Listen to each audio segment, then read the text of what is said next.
Buying your first home, or any home for that matter, can be a really big decision. And sometimes the most overwhelming part of buying a home can be the actual making an offer process.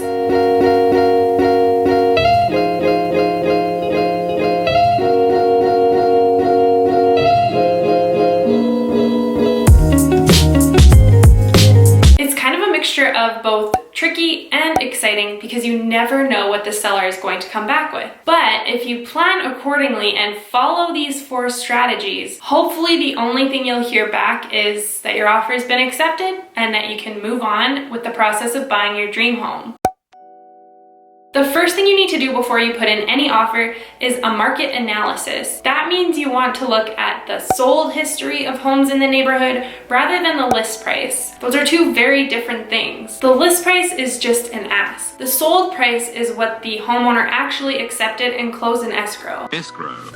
A bond, deed, or other document kept in the custody of a third party and taking effect only when a specified condition has been fulfilled. For that reason, sold history has a lot more value and relevance.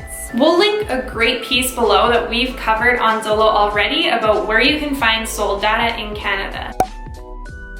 The second thing to do is consider market trends. Is it a buyer's market? Is it a seller's market? Is it a balanced market? This can greatly impact the decisions both you and the seller make during this process. If it's a buyer's market, the seller might not have a lot of offers and the home might have been on the market for a longer period of time, meaning there's more room for negotiation. If it's a seller's market, homes might be scooped up pretty quickly and the seller might be dealing with multiple offers. Be sure that you're prepared to deal with either of these scenarios appropriately. If all of this is kind of overwhelming, that's what real estate agents are here for. They're there to help you navigate these situations and the negotiation process. The third thing you can do is find out what motivates the seller. They might be motivated by money, they might be motivated by time or terms, and they might be motivated by sentiment. If a seller is motivated by money, it might mean that you put in a little bit more above the ask price to ensure that you get the deal. If you don't want to do that, that's fine. Just be sure that you know they might come back asking for what your highest offer could be. It's exciting to have these types of negotiation, and if it's your dream home, I can totally understand why you might want to put that money away. But just make sure that you're doing things right and that you're getting the right price for the home. If the seller's motivated by time or terms, they probably want the deal done as soon as possible. This might mean that some contingencies.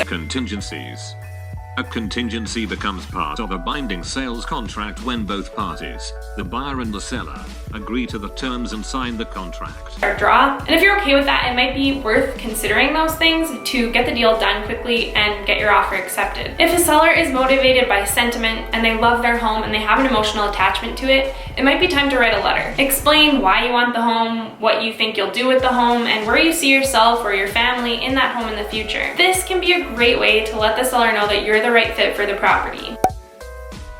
Number 4 is that you don't want to lowball the seller. Regardless of the market, even if it's a buyer's market, you don't want to put in too low of an offer to start the negotiation off on the wrong foot or potentially sabotage the negotiation, period. If a seller feels irritated or like they're not going to get the right price from you, they might just end the negotiation right there. On the flip side to this, make sure that you don't overpromise and offer a number that you actually can't afford, whether you're pre-approved for that number or not. You don't want to be house poor when you move in, even if it is your dream home. At the end of the day, if you sell yourself, you have a reputable lender, you're pre-approved, and you're ready to buy, there's a really low chance that your offer won't be accepted unless there's another person putting in a better offer. If you hire the right professionals like a real estate agent and a mortgage broker and all of those people that can help you with the negotiation process and the overall process of buying a home, you'll be set to go. And that's it. That's all you need to do, hopefully. If you like this video, you can give it a thumbs up, subscribe to our channel, turn on the post notification bell so you know every single time we post new videos.